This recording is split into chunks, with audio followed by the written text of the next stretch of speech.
ng komunidad. Piliin mo ang iyong bukas. Exercise your right at pumoto sa Martes, November 2nd.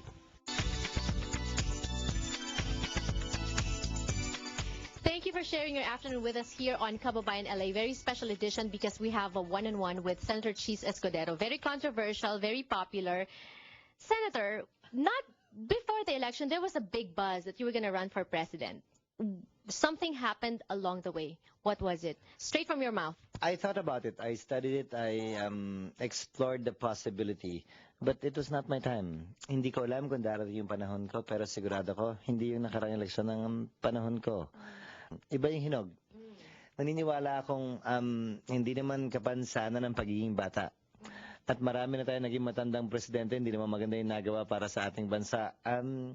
It is a question of running at the right time and not putting people on the spot and knowing from day one that you can't make it and still pursuing it and making them suffer for it.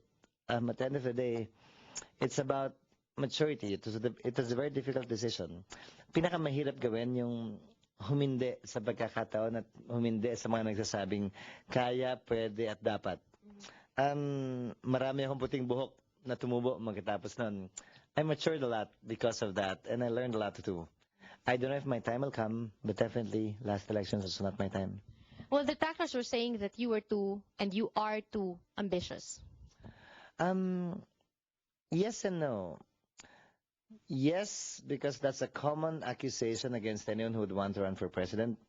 No, because that's a common accusation thrown at a young person. Mas marami na ngayon bata kaysa matandang Pilipino. Kung hahayaan natin matanda na lamang ang manguna sa Pilipinas at sila na lamang nasusunod, baka sa dulo, mas konti nagtatrabaho para sa ating bansa. Naniniwala ko, Janelle, hindi kapansanan ng pagiging bata. Hindi kakulangan ang kawalan ng karanasan. Nagkaroon na tayo ng mga presidenteng matanda at puno ng karanasan. Saan ba tayo dinala doon? Siguro panahon na rin, hindi man ngayon, sa darating na panahon, na subukan naman natin yung iba. Nagawa na natin yung dating gawi. Baka pwede naman yung hindi dating gawi dahil hindi na pwede yan para sa akin. What about exchanging loyalties for vested interests? A lot of people question the fact that you changed loyalties. Closer to the election, you chose to support Vice President Binay over Mar Rojas. That's unfair because I'm not a member of the Liberal Party. Vice President Binay is far closer than me compared to Senator Rojas, former Senator Rojas. And Vice President Binay asked for my help, and Senator Rojas did not. I'm not obliged to support the running mate of President Noynoy simply because he was a member of the Liberal Party. I am not. And I did not change loyalties. I'm an independent. I resigned from the NPC.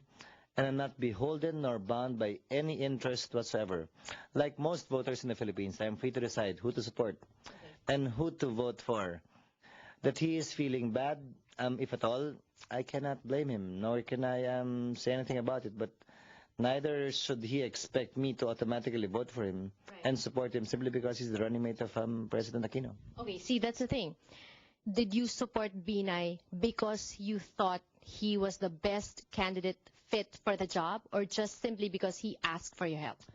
Both, but more because I thought Vice President Binay was more fit for the job. Both President Aquino and Senator Rojas came from the legislature. No executive experience whatsoever. Secondly, they come from different parties, and it's nice to have a different perspective. Third, they both come from rich families. Binay did not come from a rich family. It's nice to have that perspective, that contrast, that distinction. And not only myself, but majority of our voters thought so as well. That's why they both won, and majority of our voters went for them. At yan po si Senator Cheese Escudero as a politician. When we return on the show, we'll get to meet him, the person, as a Filipino, and we will try to extract more from him when we return. Don't go away. You wouldn't want to miss that.